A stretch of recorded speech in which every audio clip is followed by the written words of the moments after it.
Democrats are officially impeaching President Trump, escalating to unprecedented and historic heights their 3-year crusade to overturn a presidential election and subvert our constitutional order. Have they finally gone too far?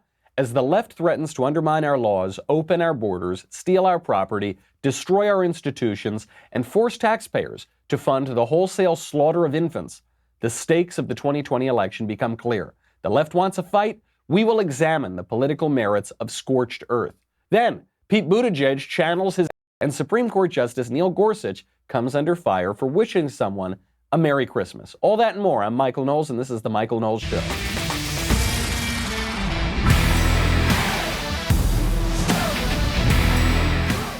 They're doing it. Impeachment is happening. It's officially happening today. The Democrats have the votes. They will be able to impeach the president.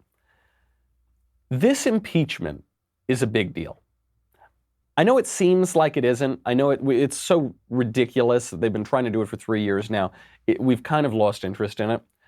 This is a big deal. President Trump will be only the third president in American history to be impeached.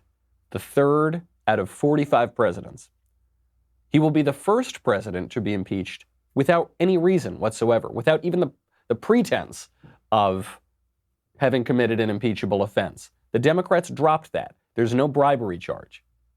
So it's just about removing a guy that they don't like from office. This does not matter politically right now. This does not hurt Trump right now. Trump will be acquitted just as soon as Cocaine Mitch can snap his powdery fingers. He will be acquitted. We will forget about this, possibly within weeks. But historically, this really matters. Historically, we are in a position now where the constitutional order, the separation of powers, might be fundamentally broken.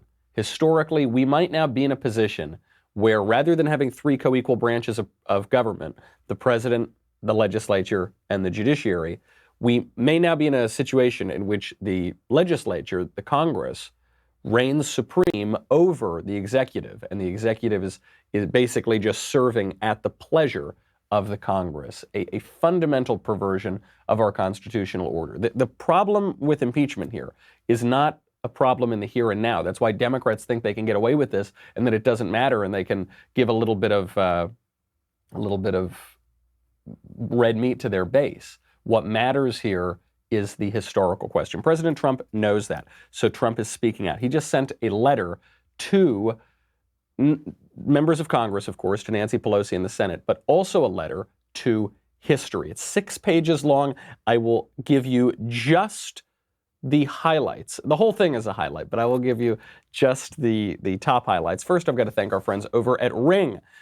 You know how important it is to feel safe, speaking of your loved ones and your posterity. This season can be a whirlwind of deliveries, visitors, and holiday travel, so it's the best time of year to upgrade your doorbell and keep an eye on who is coming to your house, whether it's a guy delivering a package from Amazon or whether it's your mother-in-law coming over. Ring helps you stay connected to your home from anywhere. So if there's a package delivery or a surprise visitor, you will get an alert. You will be able to see, hear, and speak to them all from your phone. And it doesn't matter where you are. You could be in your bedroom, you can be in your office, you can be on a beach somewhere across the country. You can be going over the river and through the woods to grandmother's house. You will still be able to check in on your home. It just makes you feel safe. You know, sweet little Lisa's a pretty good shot, but still, when I'm on the road, I like to know that she can feel safe. As a listener, you have a special holiday offer on a Ring starter kit available right now with a Ring Video Doorbell 2 and motion-activated floodlight camera. The starter kit has everything you need to start building a ring of security around your home, no matter what this holiday season brings you. With Ring, you're always home. Go to ring.com/Knowles, K-N-O-W-L-E-S. That's ring.com/Knowles. Additional terms may apply. So Trump sent a letter. He's Trump unleashed. He's finally broken his somewhat silence. He never had a silence about this issue, but he hasn't been as public in his opposition to the impeachment as you might expect from a guy who tweets all the time. He sent a 6-page letter for historians, even though the letter is addressed to Nancy Pelosi.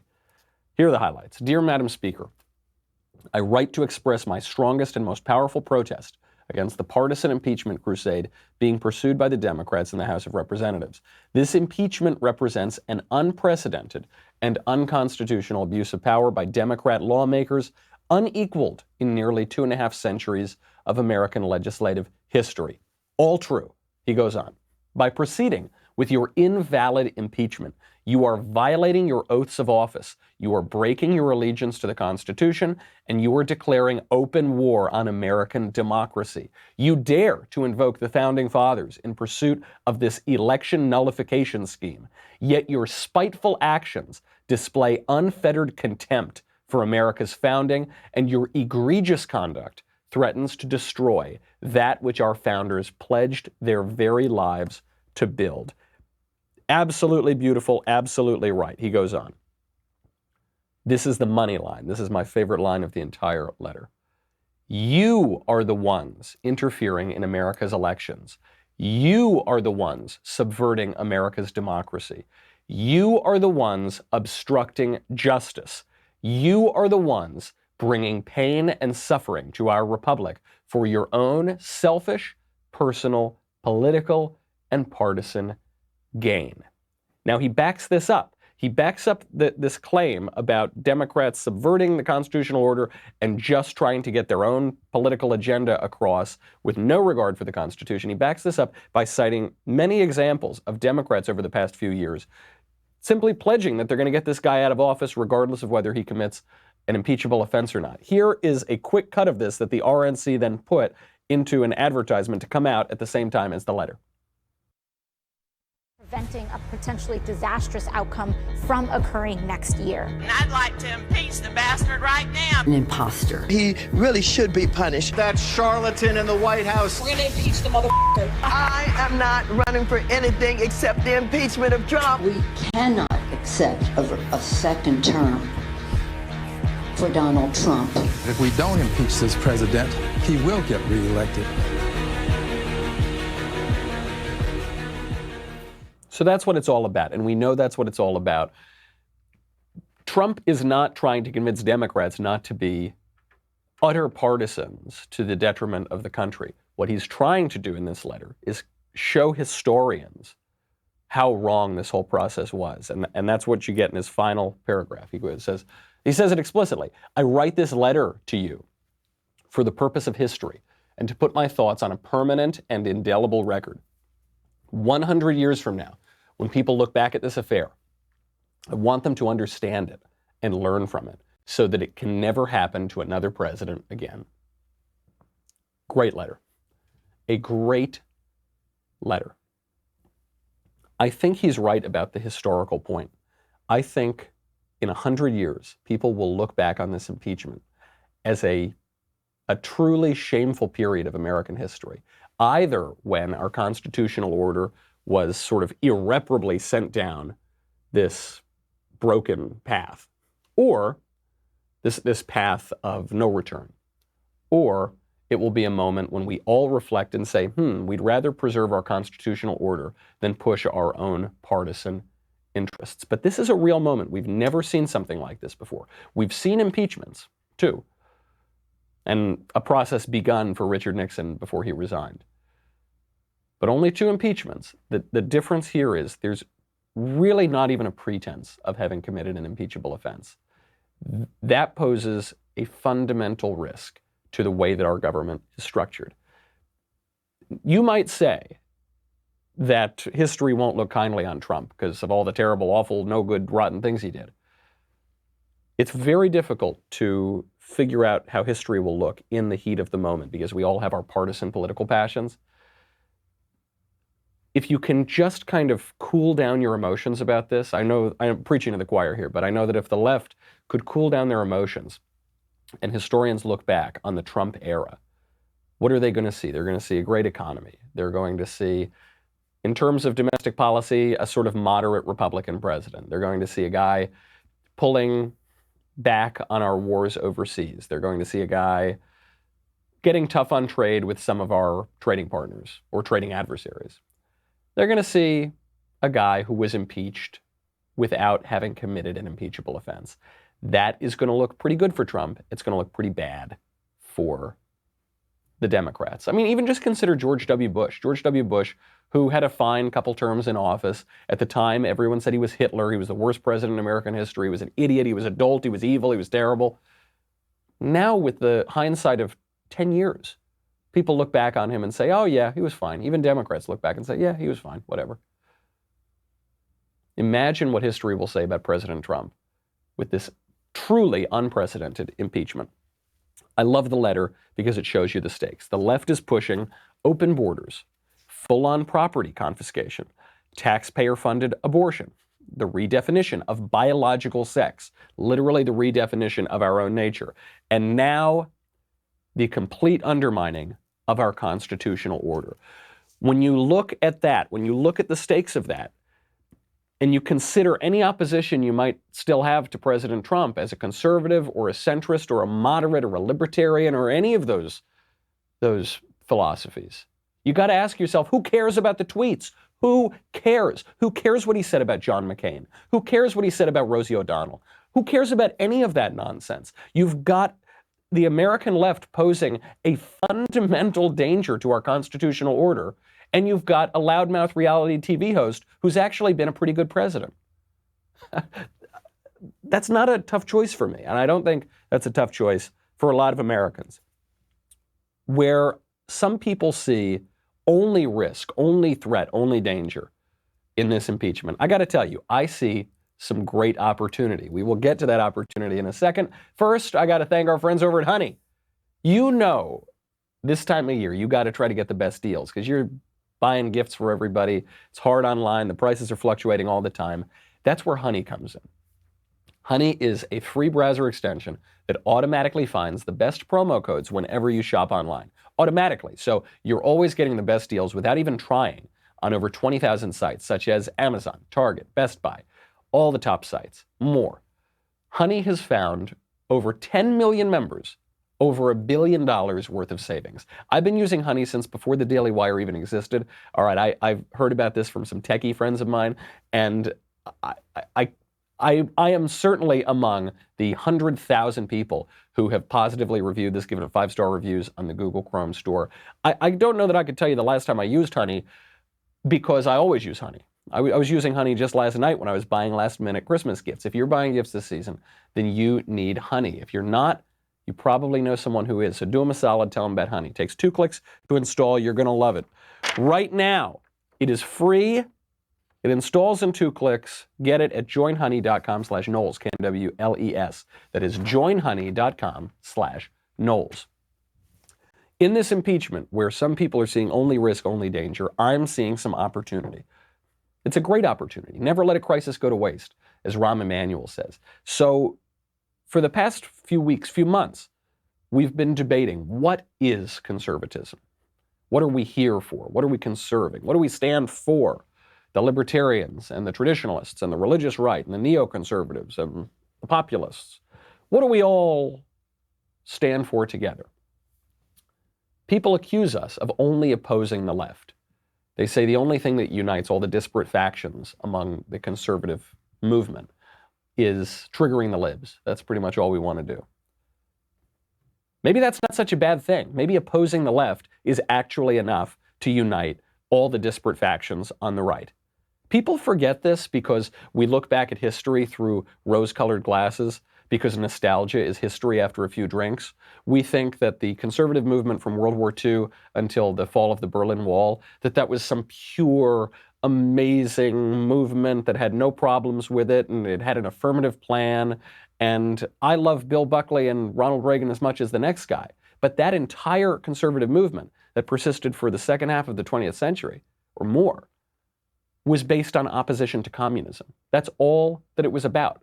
That's how you united the national security guys and the libertarians and the traditionalist types, the religious right too, is by saying we oppose communism. The libertarians opposed communism because it was collectivistic. The social conservatives opposed communism because it was atheistic. We all came together, even though those groups didn't have a whole lot in common, we opposed godless communism. We wanted to trigger the international libs. And now that same impulse is bringing us together. The same impulse that gave us fusionism and the post-war conservative movement is keeping this Trump-era conservative movement together. All right? The left accidentally has given conservatives a reason to unite. Nowhere do we see this more clearly than impeachment. When they ask us, what do you stand for? I don't know. We stand for not letting men into the little girl's room. We stand for not killing 1 million babies a year. We stand for not stealing all of our property. We stand for not completely shredding our Constitution. That's enough for me, all right? Maybe it doesn't fit beautifully on some manifesto somewhere. Maybe you can't sum it up in a one-sentence log line. But I oppose all of those things.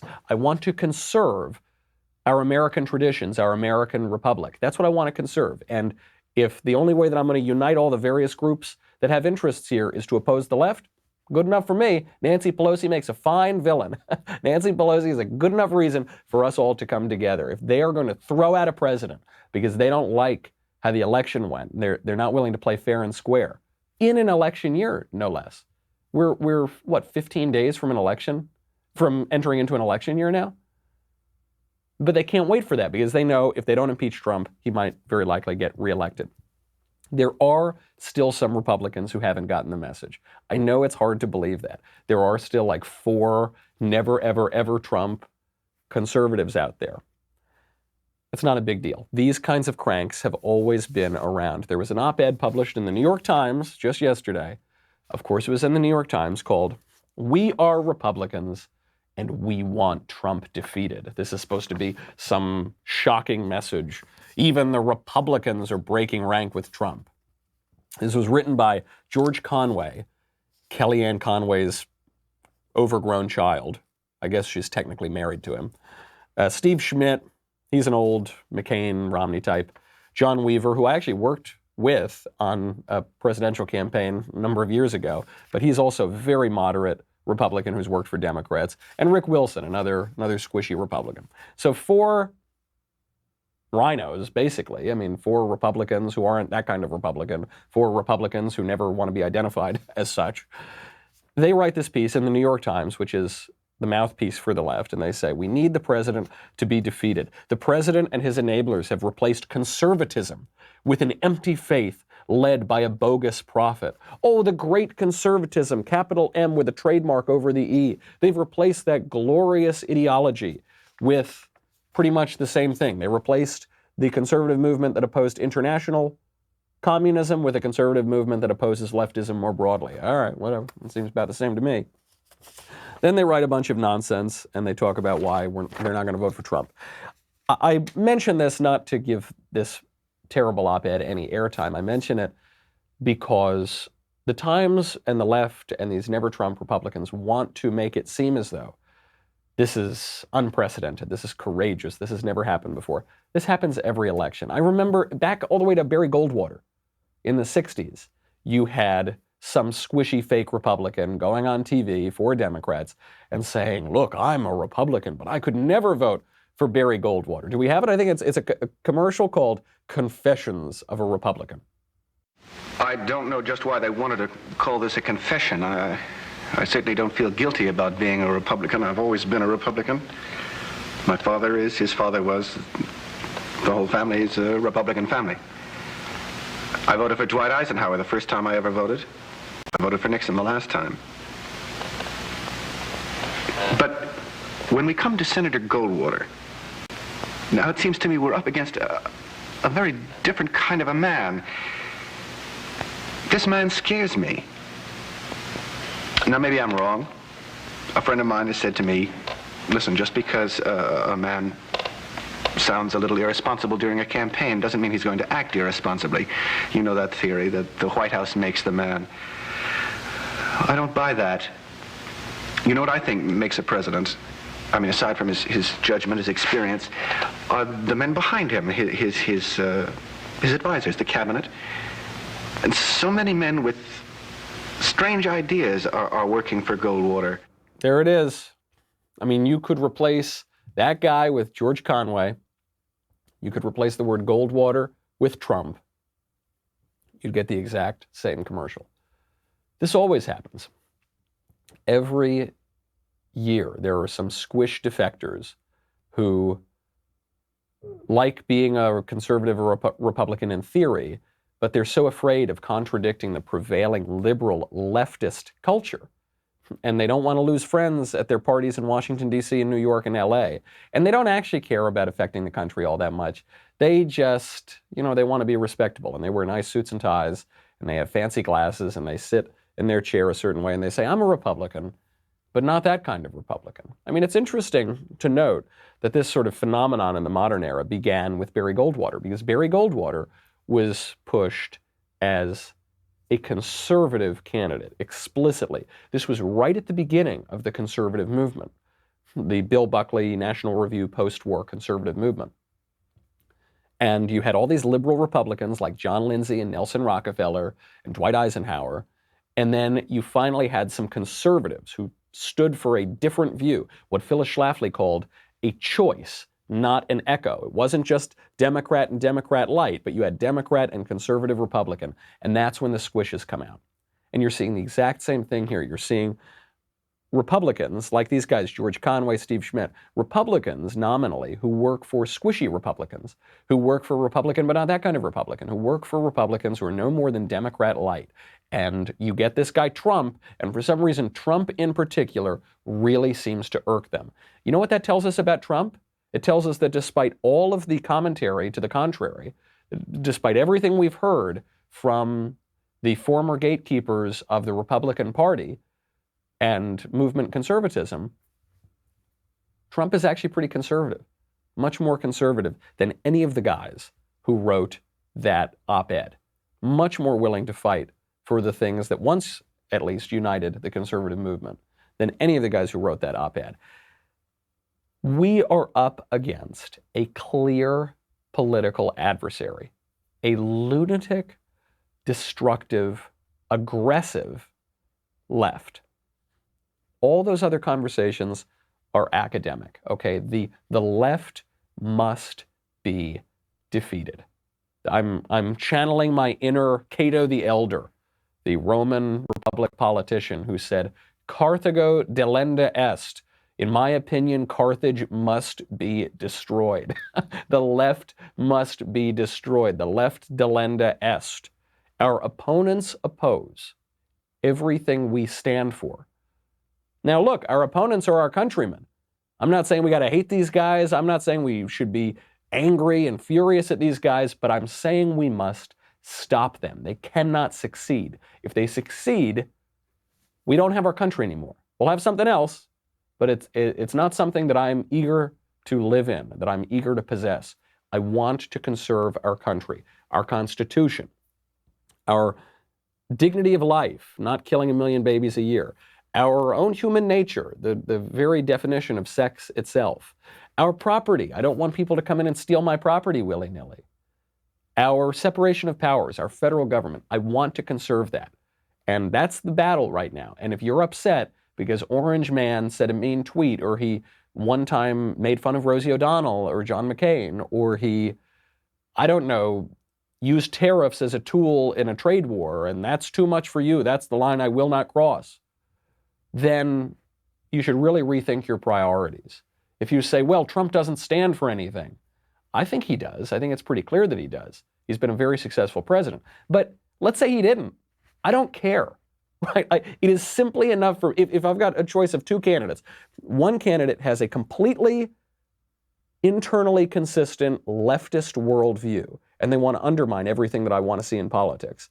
And then you've got a candidate who has this kind of hodgepodge of a political ideology, and maybe some of it doesn't make sense together, but I know that at least he's going to try to stop the other guy from doing the things the other guy wants to do. That's enough for me, okay?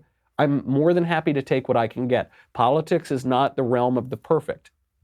Politics is not some abstract concept where it's just floating in midair and we can have philosophical purity and everything works out great and we can't get our hands dirty. Politics is a real science. It is a practical science, and it is the art of inclusion, as the New Jersey governor Tom Keene famously said. You got to bring a lot of people together. Bill Buckley did this incredibly effectively in the post-war conservative movement. Ronald Reagan did this incredibly effectively. And they didn't whine and complain and moan and say, oh, what do we all really stand for? Why can't we all agree perfectly? Why can't we have a perfect doctrinaire manifesto of the 5 bullet points of conservatism that we all 100% agree to? Why do we have to have Ronald Reagan leading this? He's a divorced kind of former liberal governor who didn't even go to the right schools or work in the right think tanks, and he doesn't even necessarily wear the right ties. He's kind of a Hollywood guy. Oh, how embarrassing for us. That's not who we are. That's not what we stand for. Give me a break. It's sort of ironic because all these guys who are coming after Trump and the people who support Trump, guys like that in that New York Times op-ed, they're saying that we're somehow betraying the conservative movement of Bill Buckley and Ronald Reagan. The opposite is true. Buckley, Reagan, Goldwater, these were practical guys. They did something that many thought was not possible, and they did it by bringing people together who didn't exactly agree with each other ideologically, but they knew they had a common foe that needed to be defeated. That's exactly what we're seeing today. And the ones who don't have the stomach for it, the ones that don't have thick enough skin for it, the ones who don't have the vision for it, whine and complain, but they are not the heirs to the great successes of conservatives in American history. We are, and we have to keep pushing that victory. Just to drive this point home, because I think maybe some people think I'm being hyperbolic about it, our opponents so oppose what we believe as American conservatives, they refuse even to speak English. I'm not even just talking about Beto. I'm talking about Pete Buttigieg, Peto Buttigieg, and Chuck Schumer, and other leading Democrats. We'll get to that in a second. First, I got to thank our friends over at Quip. The Quip electronic toothbrush. It comes in super duper handy, whether you're at home or whether you're on the road. They make an incredibly sleek, cool toothbrush, and it helps you stick to a healthy brushing habit. I used to be a cheapskate. I used to use those regular old manual toothbrushes. It's like brushing your teeth with a stick. Doesn't do a whole lot. My dentist finally tells me I need to use an electric toothbrush. Quip's electric toothbrush has sensitive sonic vibrations with a built-in timer and 30-second pulses to guide a full and even clean. It cleans your teeth so much better. It makes it easy to stick to this healthy brushing habit. You can start with the electric toothbrush, then you get refillable floss, you get anti-cavity toothpaste. It's great. The Quip floss dispenser comes with a pre-marked string to help you use just enough so you don't end up with like reams of floss that you're not going to use. Quip delivers a fresh brush head, floss, and toothpaste to your door every 3 months with free shipping. Makes your routine so easy. Join the over 3 million healthy mouths and get Quip today. You can do that for just $25. Go to getquip.com/Michael, M-I-C-H-A-E-L. Go there right now. You'll get your first refill free. First refill free at getquip.com/Michael, getquip.com/M-I-C-H-A-E-L. Quip, the good habits company. Our opponents so oppose what we believe that they refuse even to speak in English. You remember this from the debates. Just a little reminder to take you down memory lane. Cada persona en el éxito de esta economía. Pero si queremos hacer eso, necesitamos incluir cada persona en nuestra democracia. Cada votante necesitamos la representación y cada voz necesitamos escuchar. La situación ahora es inaceptable. Este presidente ha atacado, ha demonizado los inmigrantes. Es inaceptable. Voy a cambiar este. Congresista O'Rourke, ¿qué haría usted en el primer día, si usted es presidente, sobre esta realidad que está ocurriendo? What would you do, Congressman, day one at the White House? Vamos a tratar cada persona con el respeto y dignidad que merecen como humanos. Me llamo Julián Castro y estoy postulando por presidente de los Estados Unidos. Hola back, everybody. This wasn't just at the debates that this is going on. Pete Buttigieg, who's ostensibly the moderate guy in the race, is jumping on this train too. He just tweeted out yesterday, El pueblo unido jamás será vencido, which means the people united will never be defeated. This is a radical leftist slogan. Today, I'm proud to announce a bold, comprehensive plan to dismantle the institutional barriers that have kept Latinos from feeling like they fully belong in their country. Hey, here's one of those barriers, not speaking English. How about the people speaking English? will feel like they're home at this country.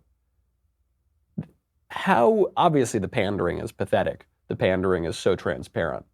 But probably the number one issue that keeps Latinos from feeling like they're welcome in America is when they speak a different language.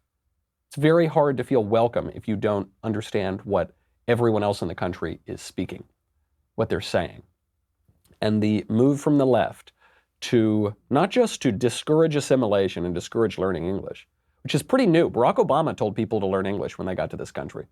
And that was 10 years ago, 11 years ago. And he was actually doing it more recently. He was doing it as late as 2014, 2015. When you've got now Democratic presidential candidates not only discouraging learning English, but actually speaking horrible, absolutely indecipherable Spanish themselves, you have gotten to a level of radicalism that is truly boggling to the mind. And it's not just Buttigieg who's doing it, it's Schumer too. And it's, by the way, this problem is not just at the federal level. The radical leftism is at the state and local level. A Seattle agency to deal with the homeless just used taxpayer money to sponsor a drag queen strip show at one of its events. New Jersey school board member is defending a recent racist attack on Jews. There is a lot of radicalism here. We'll get to that in a second. First, listen up. I'm going to save you time and money this Christmas season. The perfect gift for your loved ones is what? You know, it's so obvious. A Daily Wire gift membership. From now until January 1st, all Insider Plus gift memberships will be 25% off. That means that your loved one will get all the fantastic perks, plus the majestic, important, necessary Leftist Tears tumbler, and you will get the savings. Go to dailywire.com/gift to get your 25% off. That is dailywire.com/gift to get 25% off all Insider Plus gift memberships this Christmas season. Give them a gift they will thank you for all year long. dailywire.com. We'll be right back with a lot more.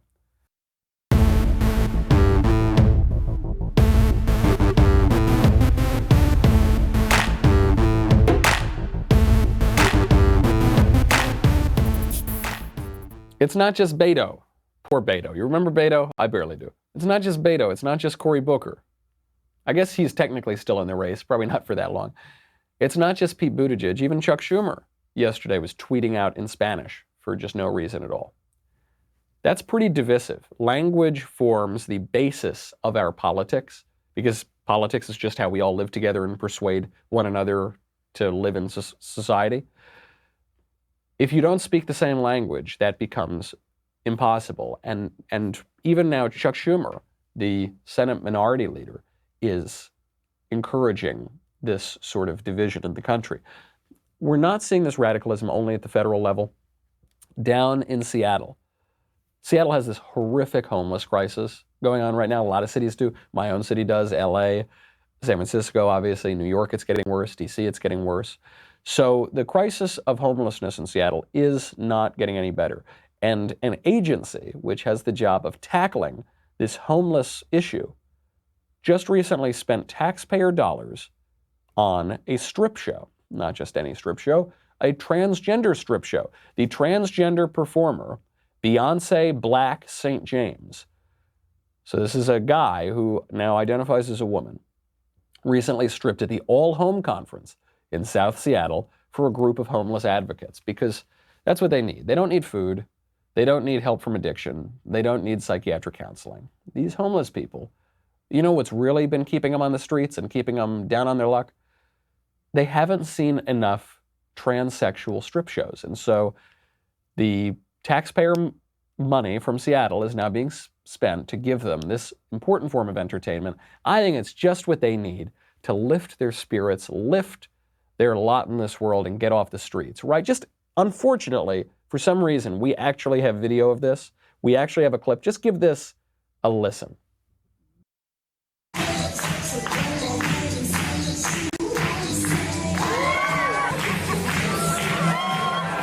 Huh?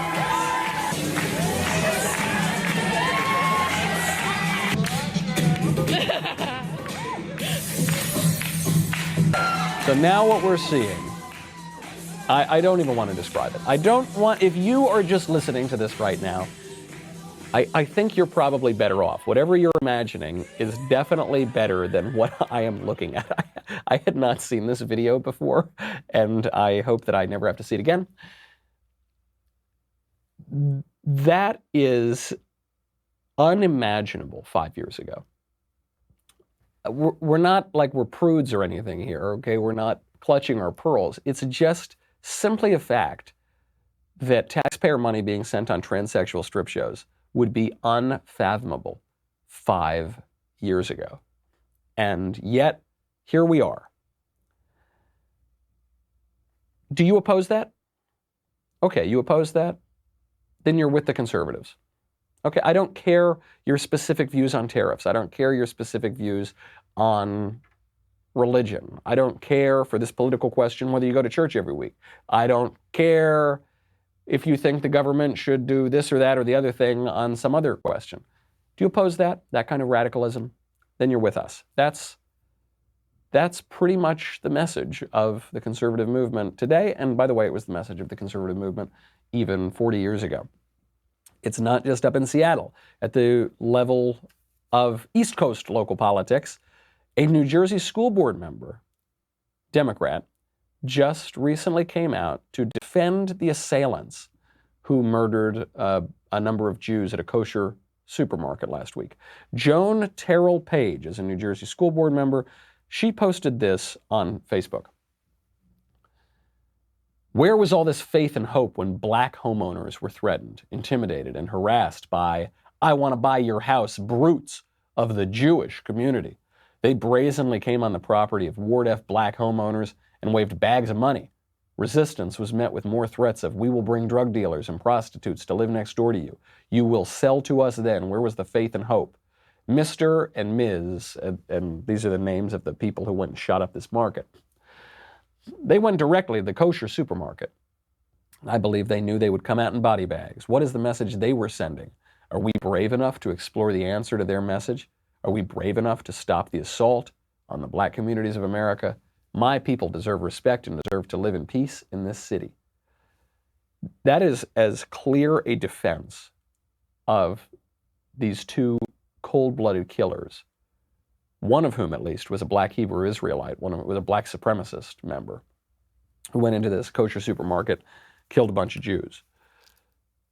That's a defense of that. How much of that story have you heard about, have you read about? If you pay attention to conservative media, you probably heard about it. If you're watching the networks, if you're watching CNN, MSNBC, probably you haven't heard a whole lot about that.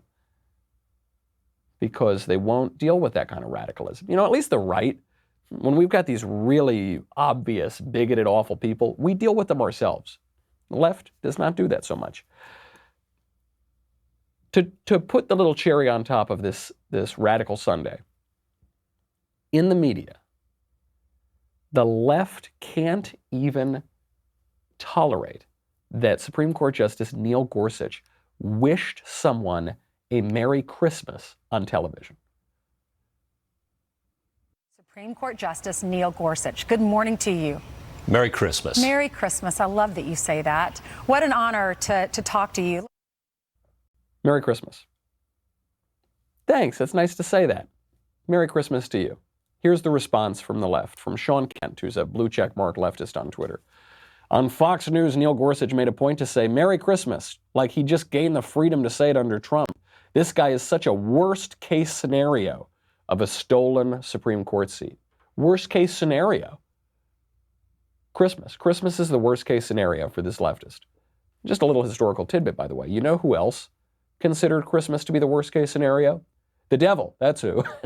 Another leftist on Twitter, has hundreds of thousands of followers, Amy Vanderpool, tweeted out, quote, Supreme Court Justice Neil Gorsuch just appeared on Fox and Friends this morning, making a point to parrot the Merry Christmas talking point of the GOP. Merry Christmas is now a GOP talking point, according to mainstream leftists.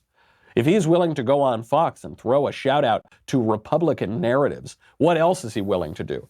Republican narratives. Merry Christmas is a Republican narrative now? That used to be kind of the basic thing that would unite us all, okay? Even if we disagreed over tax rates or something. At least you could all wish each other a Merry Christmas. Now, Merry Christmas, total right-wing talking point.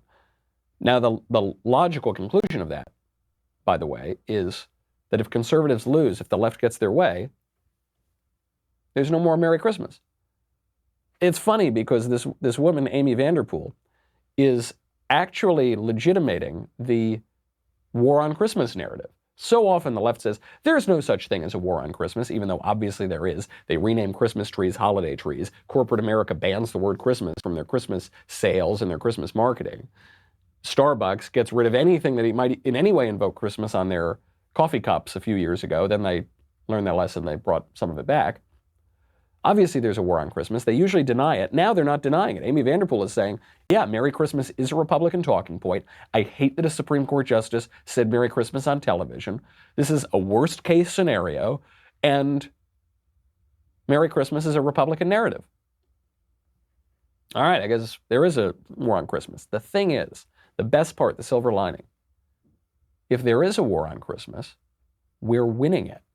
And we can see the celebrations of that when Eric Trump, one of President Trump's sons, went on Jeanine Pirro's show on Fox News, and they all sort of celebrated this. They all kind of laughed and enjoyed the fact that in terms of the war on Christmas, Christmas is winning. Eric and I were talking about what's going on with impeachment and the FISA and all that. But will you guys be able to just forget about all of it and really enjoy the fact that you really are part of the first family? You are the first family. I mean, you've done wonderful things for this country. We now don't have the political correctness that we used to. I mean, people are actually saying Merry Christmas. You can say Merry Christmas again. Yes, Isn't that so nice, Jeanine? I love it. I love Christmas trees. I love Santa over here. I mean, you know, how do you feel that your father has done all of that, Eric? It's incredible. It is nice to say Merry Christmas again. It is. It is. It was discouraged for a while. You don't need to take my word for it. This is not some right-wing conspiracy. Municipalities, cities, were actually renaming Christmas trees to be holiday trees. What holiday? There's only one holiday that you have a tree for around December 25th. But Christmas became the holiday that must not be named for a long time. And then so much of the reason Trump was elected is because people were fed up with political correctness. Now we're winning.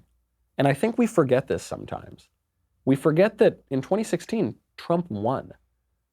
We're forgetting that now, over the past couple years, Christmas won the war on Christmas. Christmas is coming back around. We forget that we got our judges. We forgot that we got our tax rates.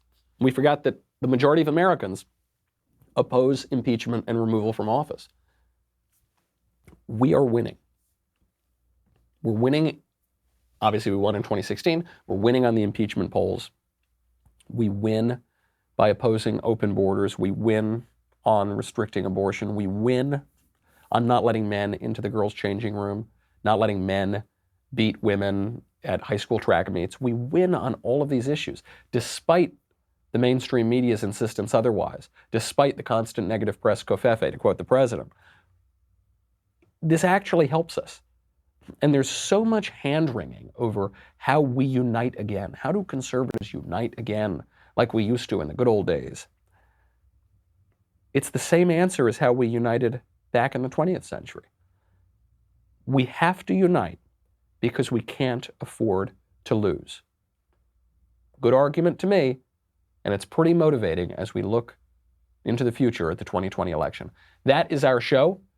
Come back tomorrow. We'll have a whole lot more. Get your mailbag questions in. We will answer all of them. In the meantime, I'm Michael Knowles. This is The Michael Knowles Show. See you then.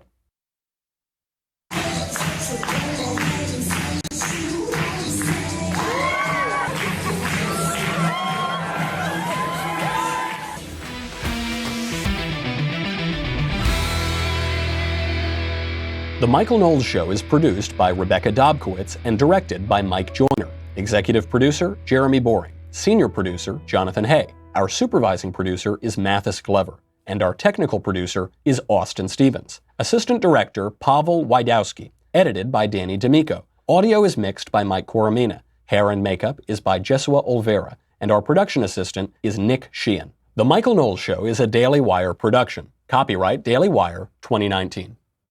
On the Matt Walsh Show, we're not just discussing politics. We're talking culture, faith, family, all of the things that are really important to you. So come join the conversation.